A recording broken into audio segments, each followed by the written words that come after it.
Ginoo, salamat Lord sa panahon na imo kaming kitagaan ani na we can gather and worship you free, Lord, no, from persecution in the Philippines karon sa among age. And Lord, dili mi kabalo kanos ani taman. We don't know, Lord, because there are many things happening even right now. The education coming from the government side about our children, they're already educating them about the world. And it's really, Lord, no? Nakita gyud mo, Lord, kung living in the last days na gyud kami. So, tagakaay kami, Lord, na napod mi ana na pagkaseryoso na dili lang tanan dula-dula dinhi sa kinabuhi, but naagid mi sa giyera, a spiritual warfare, and labaw na sa kaning tahas na imong gihatag kanamo para sa among mga pamilya, whether anak man kami karon, gamay pa kami, bata pa kami, batanon pa kami, or na kami sa ginikanan na kami, or mga lolo or lola na kami, tagaay kami ani, Lord, ng kaalam, pinaagi sa imong pulong, pinaagi sa pag-work sa imong Holy Spirit through your word among your people, na mag-bear ni siya og fruit na mo last many generations, Lord, in Jesus' name. Amen. So kung namoy Bible, adto ta sa Deuteronomy chapter 6, verses 4 to 9, Deuteronomy 6, 4 to 9, and the title for God's Word para sa ato karon is Family Discipleship in the area sa panahon, no? Maghatag gyud ta og time with God. So, akong gi-break up siya sa tulo ka section, ug unang-una, ato sang storyahan ang nganong importante kayo ang mag-spend time ta with God as a family. We're talking about family discipleship. Unsay nganong importante man ni siya. And then, no, tulo ka section. Second would be unsay makapa-lisod ani, and then third would be unsaon nato ni. So, no, Deuteronomy 6, 4 to 9 na ingon diha, paminaw kamo, Israel, ang atong Diyos, ang atong Ginoo, siya ra gyud usa, no, the Lord alone. And you must love the Lord your God sa tibuok nimong kasing-kasing, sa tibuok nimong kalag, o sa tibuok nimong kusog. O kailangan ikumitar nimo imong kagulingon wholeheartedly, tibok kasing-kasing to these commands that I am giving you today. Balik-balikon gini ni sa inyong mga anak, inyo ning istoryahon kung namo sa balay, inyo kaning balikon og storya kung namo sa dalan, ug kung mapadulong namo matulog, ug sa moment na mamata na pod mo sa pagka-following day. Inyo kaning hiktan sa inyong mga kamot, inyo kaning suoton sa inyong agtang as reminders. Inyo kaning isulat sa inyong poste, sa inyong balay, o sa inyong mga gate. No? So, kabalo man taan no, na this is, kung pangutanon pa si Jesus, unsa man ang greatest commandment? Og diri siya ni balik. You shall love the Lord your God with all your heart, soul, and strength. So, para masabdan nato samot, unsay grabe ni siya ka-importante, chapter 6 man no? Pero for 3 chapters already, including chapter 6, si Moses ginabalik-balik na niya gyud og pag-awhag sa mga anak ni Israel og sa pagtudlo kanila. No, dili lang kani karon di ay. Dili lang din ninyo makita sa chapter 6. Again and again and again, iyahan na ning ginabalik-balik. No? Na iyahang ginaauhag, iyahang gina-call na Israel, paminaw kamo, mga anak sa Israel. No, ang atong Dios, usara gyud siya. Ali, paminaw kamo, importante kayo ni akong isulti o itudlo kaninyo. And no, chapter 4, tanang kita ninyo, ingon siya, Israel, paminaw kamo, naaning mga decrees o mga regulasyon, no? mga balaod na ako itudlo kaninyo nagikan sa Dios, nagitudlo na ako ipasa kaninyo. Tumana kani. para mabuhi kamo. Tumana kani para makasulod kamo sa promised land. Sa unsay gi-promise sa Ginoo sa atong mga ancestors. Ingon na po siya sa Deuteronomy 5. Paminaw Israel, paminawag yun niya ang mga decrees, mga regulasyon, no, mga balaod na mga commandments na ginahatag sa Dios kanato, ako ning itudlo ninyo karon. Ang kabalutan na dili lang na karon, no, balik-balik din na siya. And then karong adlaw, no, so that you may unsa man makakat-on kamo sa about sa ilaha sa mga kaning mga kisugo, masabtan ninyo og inyo kaning matuman. So ganina, no, naingon siya, tumana kani, importante kayo kay para mabuhi kamo. Kani, no, sa akong pagbalik-balik, paminaw gyud mo, importante kani para makakat-on mo ug ma-obey ninyo. Ug diri din sa chapter 6, no, kaning mga commandments, kaning mga decrees, mga regulation nang ihatag sa Dios, tumana kani, kailangan ninyo ni buhaton, no, kay naa may gihatag ang Ginoo sa inyo na pagsulod ninyo, kailangan ninyo mabuhat ni. Otherwise, kung masaag mo, no, you will lose these wonderful opportunities and blessings, lugar, because unsa man yang itudlo, no, with obeying God, with trusting God, it's better, no, kaysa mga consequences lugar atong makita kung dili magbuot-buot ta. So ingon dira sa versikulo 2, no, kailangan sa inyong mga anak, sa imong kagulingon, sa inyong mga anak o sa inyong mga apo, makakat-on na you must fear the Lord your God as long as you live. If you obey all His commands and decrees, magkinabuhi kamo, ma-enjoy ninyo ang inyong kinabuhi a long, blessed life. So nakita na to, no, na kung i-summarize lugar nimo, ma-imagine nimo na kung si Moses ang uncle, no, or papa sa kaning mga Hudiyo na iyang ginatudloan, siya ang ginikanan sa kaning mga na tudlo, na siya'y upat ginatudlo kaniya. As they will now tipokon niya, as iyahang bahinan og time, no, gahinan gunyag time sa kabisi sa ilahang misyon na moadto sila sa promised land. This was not an easy thing to do. I-assemble pa niya ang over 1 million people. Paminaw kamo niya, tudlo na ako sa inyo. So nag-family discipleship time po sila sa disyerto, no? And so nakita na to na tudloan niya unsa man. Israel, mga anak ni Israel, no? Mga katauhan sa Dios. Obedience means mabuhi mo. Kung mo-obey mo sa Ginoo, kung mo-trust mo sa Ginoo, maprotektahan mo from the consequences of God's kapungot, no, displeasure against sin. Israel, tudloan ta mo na kung inyo kaning buhaton ang inyong kinabuhi, no, the way you make decisions, because if you love the Lord with all your heart, soul, and mind, maging wise mo, the benefits, no? And ang uban mga nasod, mutanaw sa atua, og mingon sila, huy, kinsa inyong Diyos, sadalay kayo inyong pamatakaran, sadalay kayo inyong mga katauhan diya, or yung mga tao diya, no? And mabless sila. And many of them will come to know the Lord.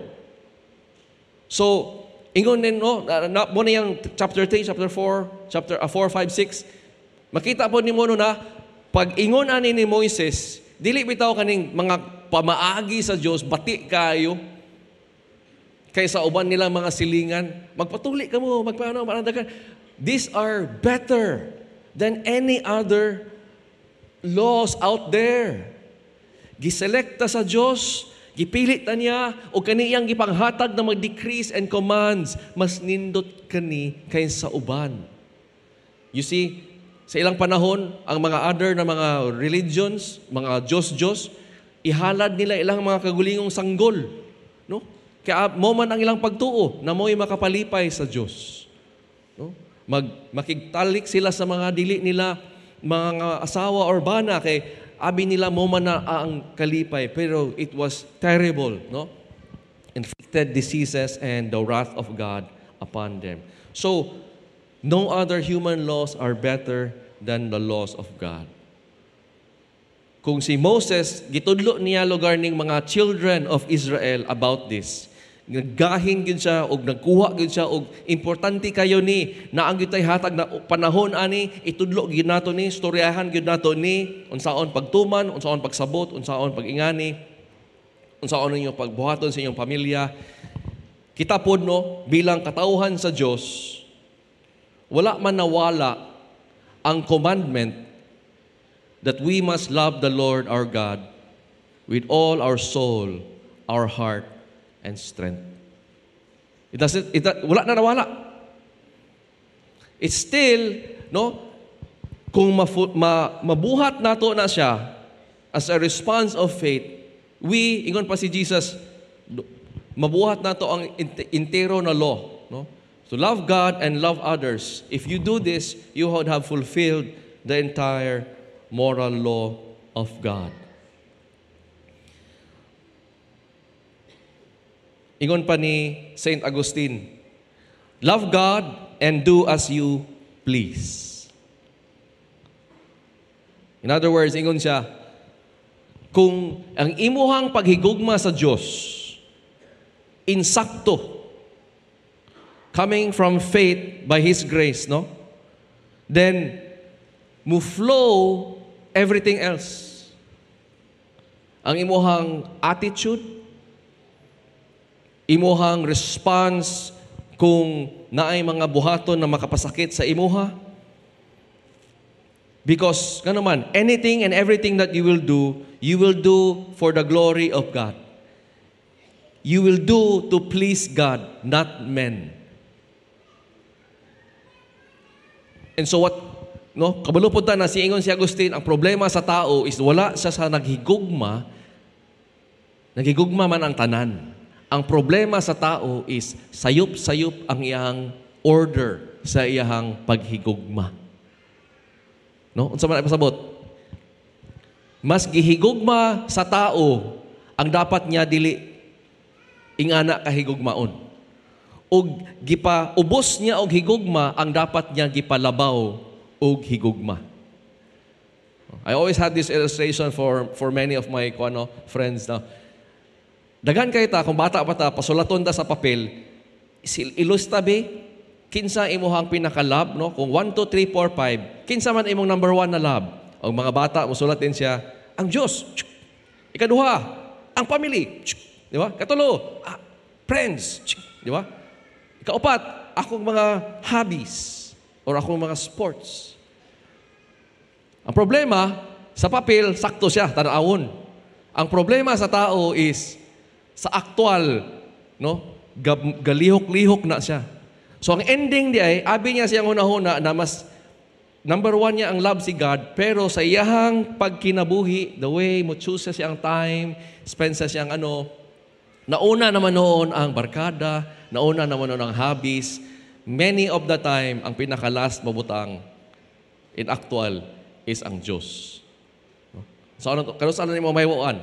Kung papilion kas duha, Diyos or family, ang imong kalingaw-lingaw or sa pagtuman sa pulong sa Diyos, ang imong kagulingkong seguridad or sa pagsalig sa Diyos, ug buhaton nimo ang giingon sa iyaha. And many of the times, the disordered love of a person mugawas ana. So you see, kailangan ni siya itudlo, kailangan ni siya i-remind, kailangan ni siya balik-balikon ug correct.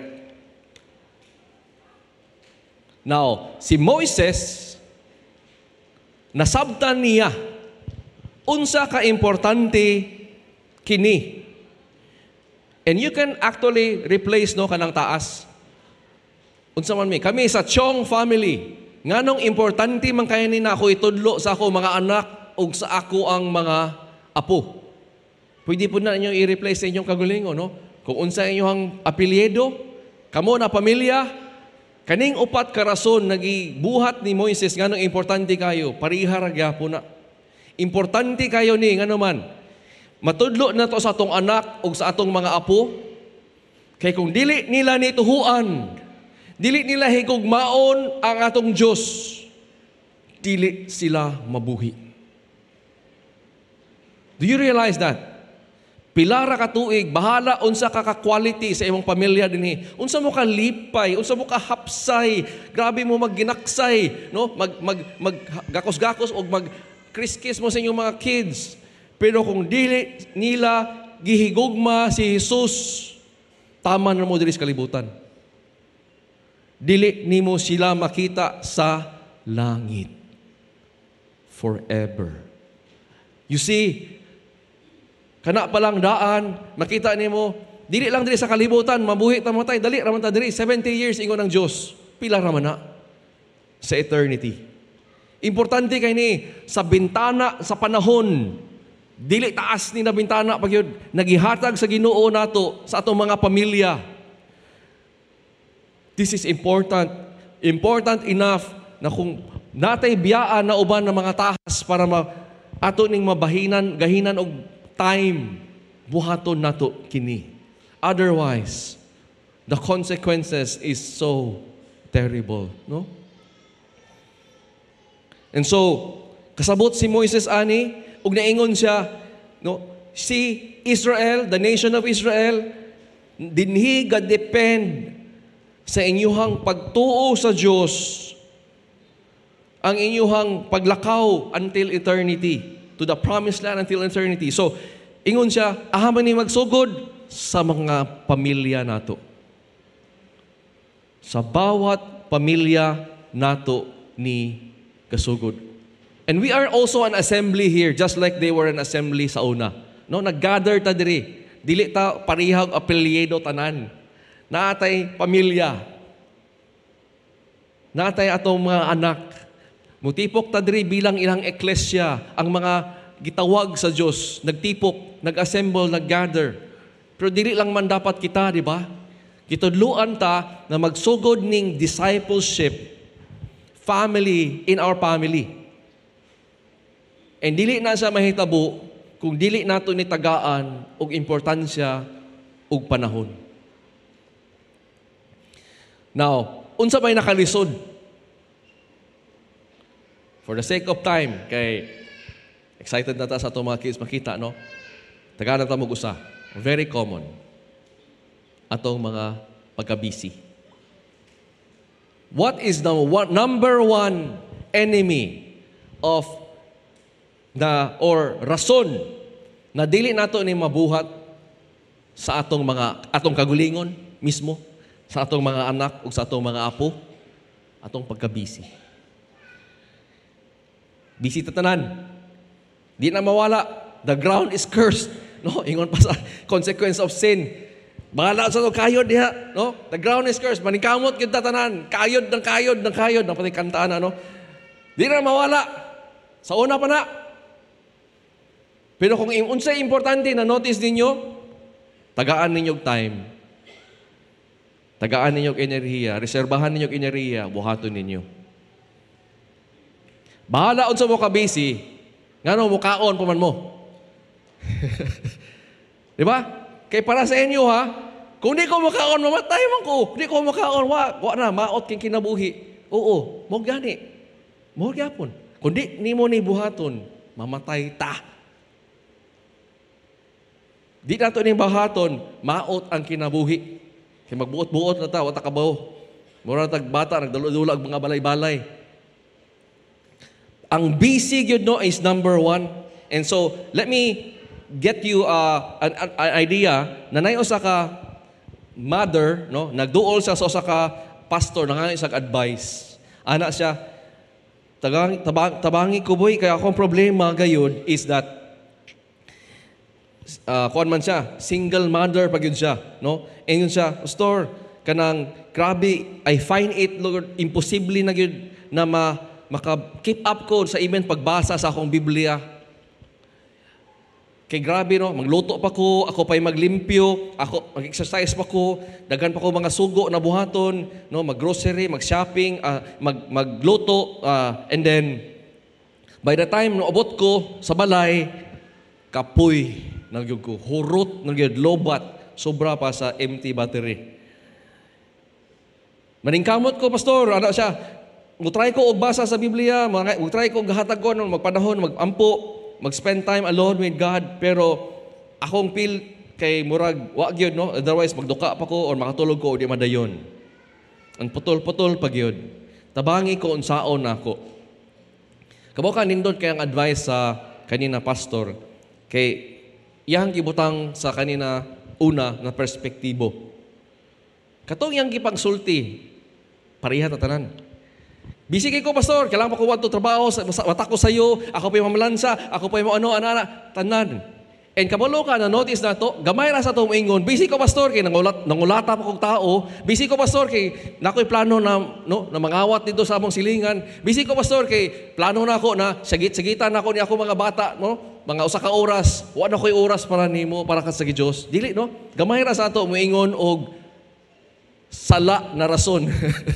Many of us have what? Good reasons. Important things to do. Kailangan buhaton for our survival. And those are good. But, dili lang man na siya ang first time. Good news, ang Bible, dili po siya silent. Gitudluan po ta. Remember, mani familiar man niya. Naay gisulti si Jesus ani bahin sa duha ka babae. Kadumdum mo sa storya naa sa Luke chapter 10. Ang duha ka babae nasa pangalan si Mary o si Martha. Di ba?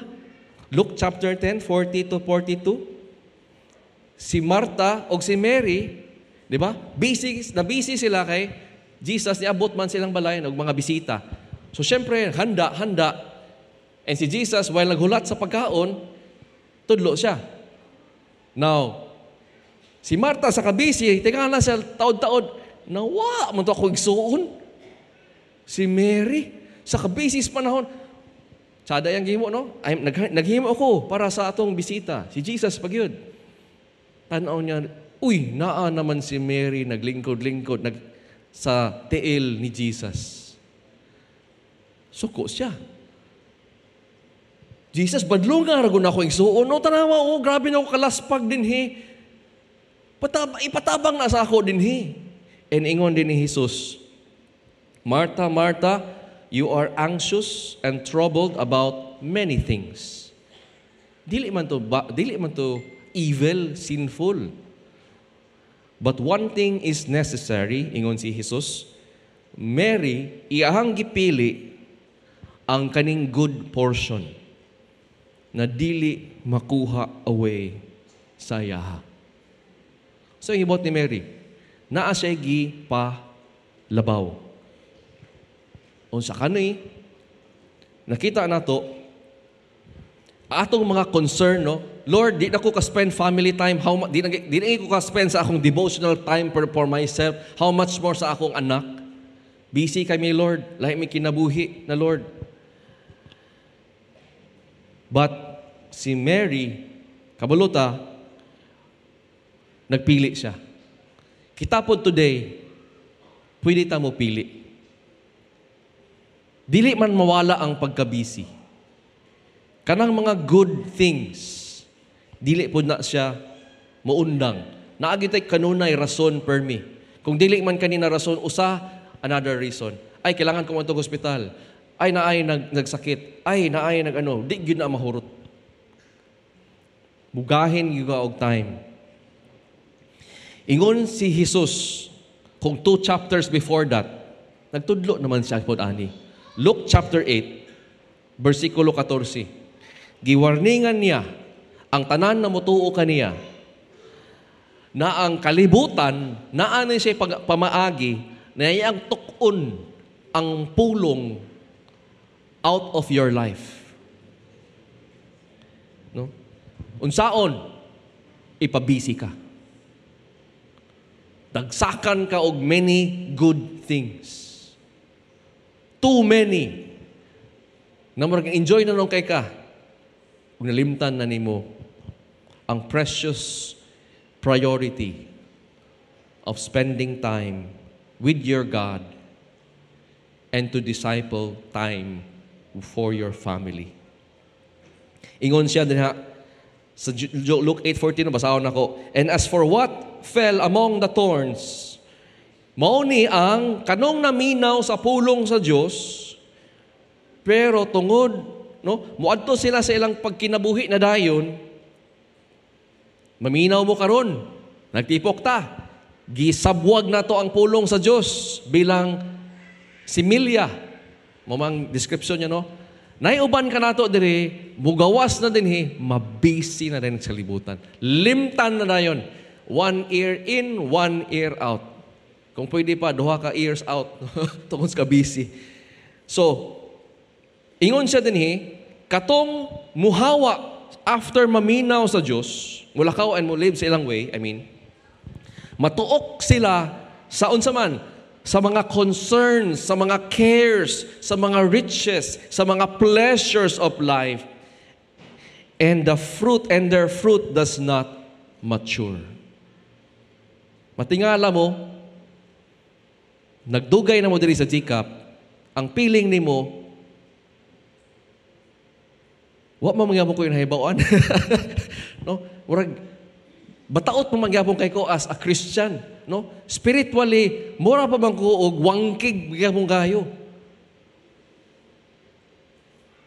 Maybe tungod kay ang concern sa world ug ang pagkabisi sa kalibutan, ginatuok ang pulong sa Dios sa imuha.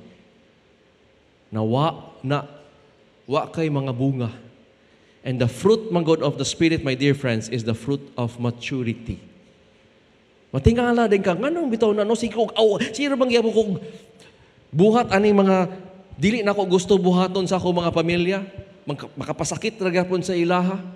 My dear friends, it's because wala nimo tagai og panahon na makigresol ka sa Diyos, sa pulong sa iya, ug mo surrender, ug mutuman ka. Wala na niabot na ni sink in, na imo na ni siya karon ginasabtan o ginatuman. Taman palang ka sa nakadungog o sa nakabalo.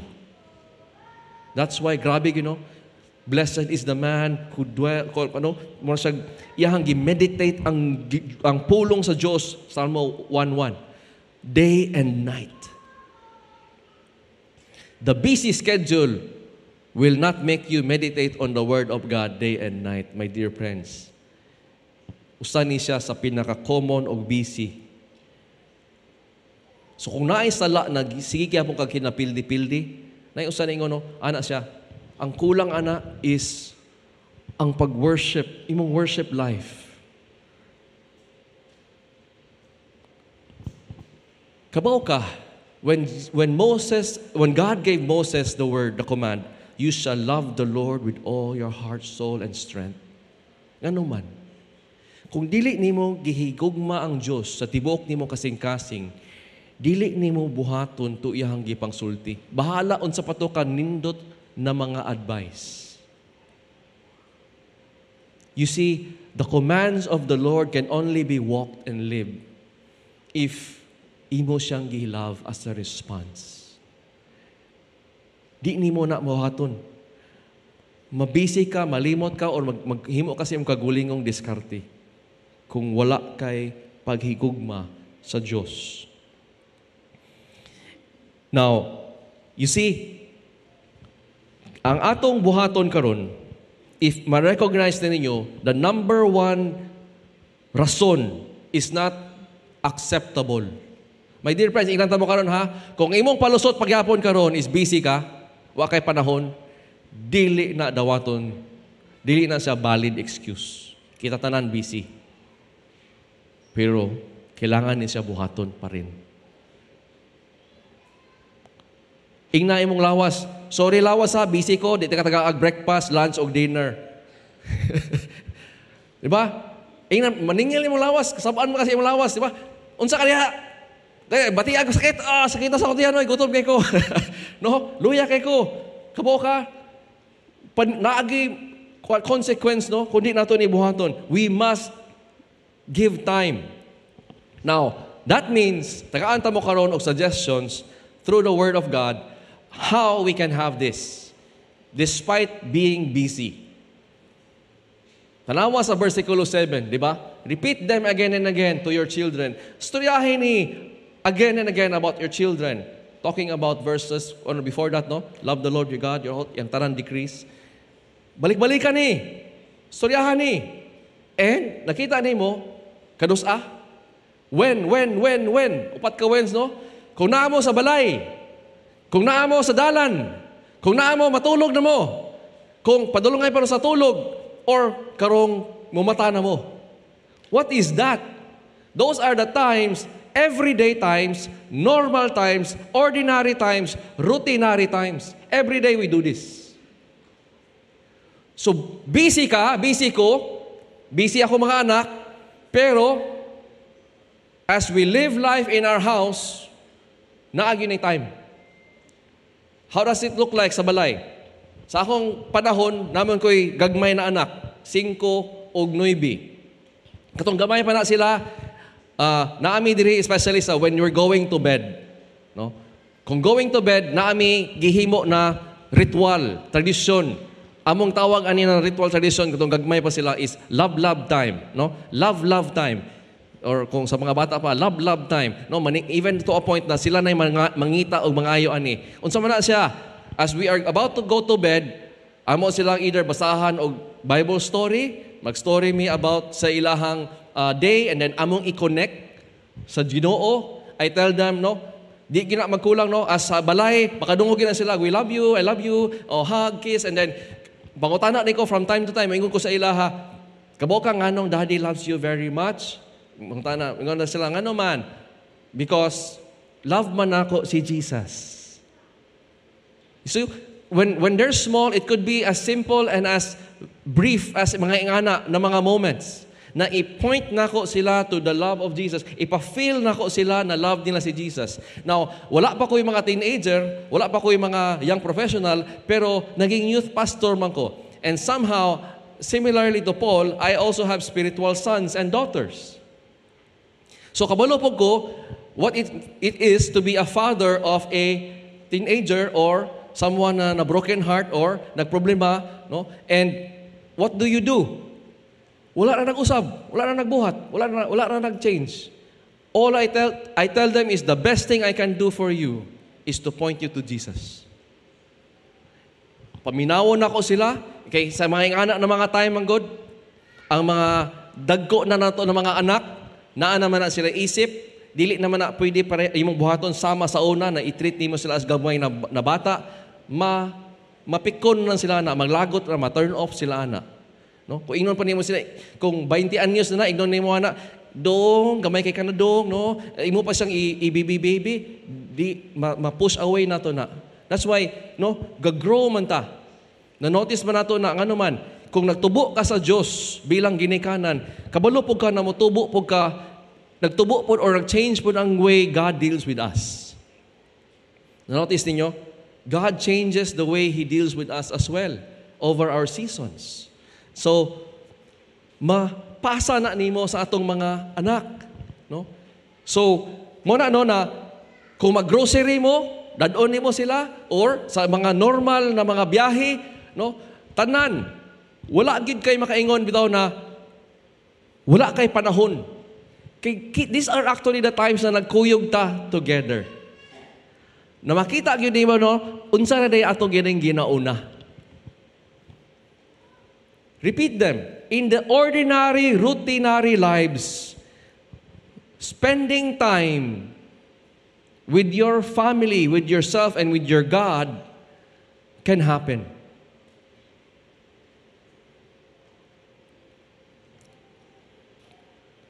So, muna ang first point sa atong how, no? Nanaman ta sa how, sa third section. Last naman eh. 2 points lang eh. Family discipleship, dapat di siya makita nato sa atong mga ordinary routines of life. Imo yun siyang i-built in. Tagaan yun na mo siyang time. Bedtime, wake up time, and breakfast time, meal time. Daghan kay ta og opportunities if maging intentional ta, maging build ni siya na naa sa routine. Gagmay pa mi, ang buhaton sa akong maginikanan is during meal times, naami whiteboard. And dito nila isulat ang memory verse. O every meal time, maka-memorize me, then ilang tagtangan og word. And many of that was deposited in my heart. Nagamit na ako by amazing grace, no? Even karon today, as I minister to many people and for myself. So, mabuhat mo na ninyo, no?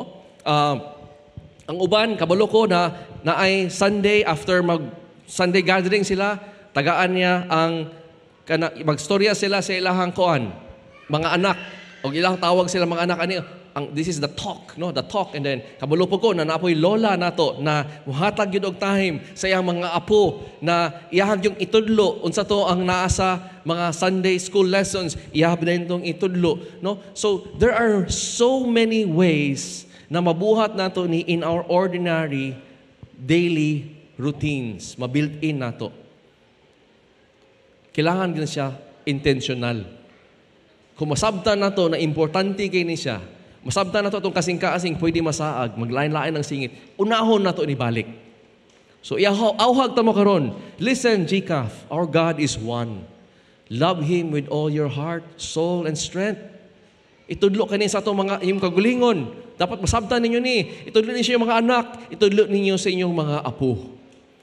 I-build in nyo ni. And nakita ninyo, no, na 8 and 9 is tie them to your hands.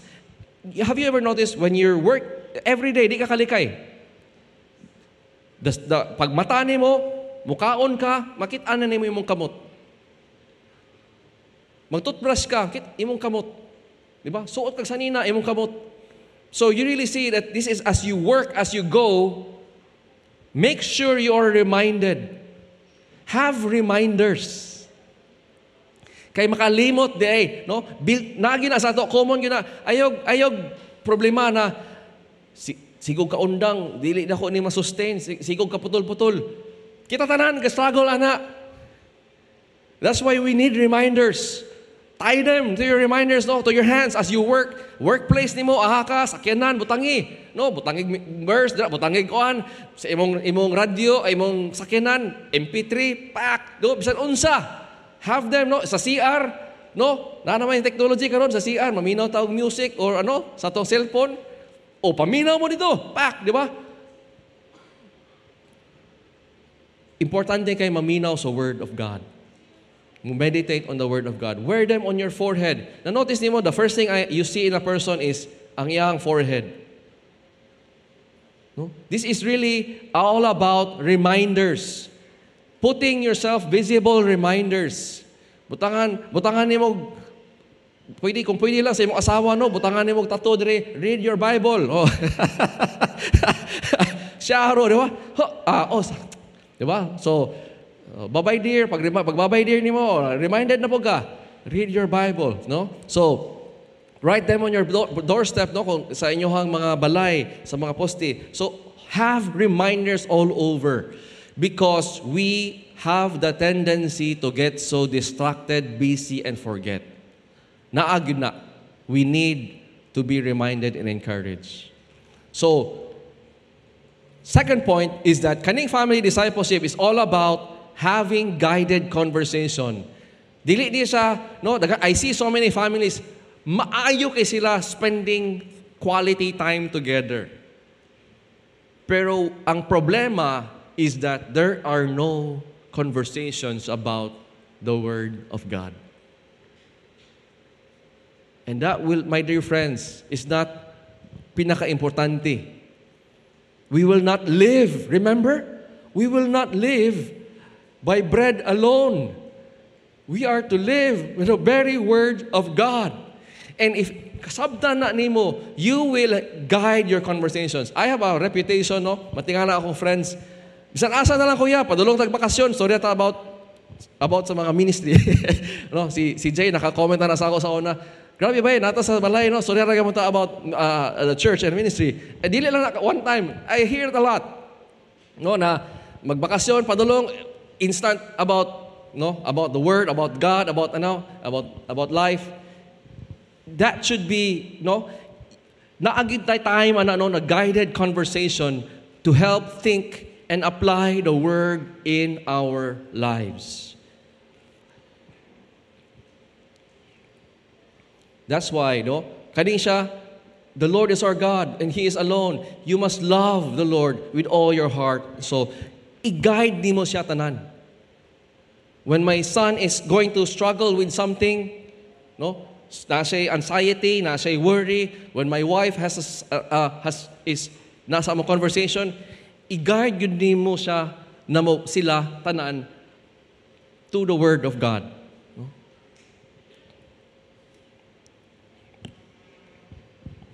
And that's, no, we must commit ourselves wholeheartedly. So the stuff of our conversation day in family discipleship, no, it can be like a minute, 5 minutes, depende sa time, sa routines, no, built in the routines, and then moni ang atong storyahan. What is it man day imong atubangan karon? What is that struggle man di ay? And unsaon man nato na naaman, di ba? What does God say and what do we do about it? Mao na usually ang ako mag-process ako mga anak. Naay time karon na ma-influensya siya, manaway siya. So nagsaway-saway sila sa ilang mga uban classmates. So when G and I had a talk sa iya, anak mi saya na, di ba? Dylan, what did you do? Why is it not dili na siya right? And na siya yung mga reasons. Well, everybody's doing it. They're doing it. This person is doing it. And unsa man na may tudlo sa iya, based yun sa Word of God, di ba? We teach him the Word of God. It doesn't mean that other people do it. It makes it all right. God said that to slander, to gossip about someone, it's sin man. So maminaw ta, kang Jesus, kang God, dili ang iyang gisulti, dili na to pwede na siya i-justify. So that would be the stuff of our everyday discipleship. No? Kung unsa ilahang matubangan, depende sa sitwasyon na sa ilang age. No? Kung akong mga other young people pa na, or older people na i-minister, moment ilang situation, it's always this point, listening to them, pointing to them to the Word of God, and then helping them obey and commit wholeheartedly, helping them see this is better, helping them think kana imong reasons karon compared to what God said, di ba? That's so off. This is more precious, no? Helping them and feel na kanisya is better than where you're going, what you're doing. And that would be helping them love God with all their heart, soul, and strength. You see, those are the 3 areas right now sa ato tanan. A lot of us are struggling with our emotions. Our kids will struggle, and we ourselves will struggle with thought life, with our action life. And here you have, if ang ilahang love is askew, nahiwi, then muna ang imong buhaton. Family, spend time, no, with each other that you could help each of you to love God with all your heart, soul, and strength.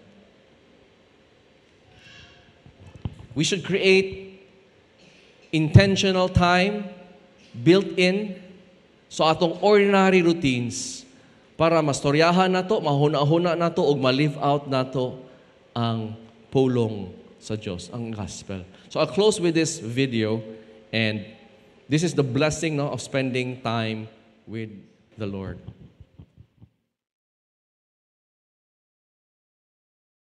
You just got up early before anybody else is moving around, except you can hear your wife stirring.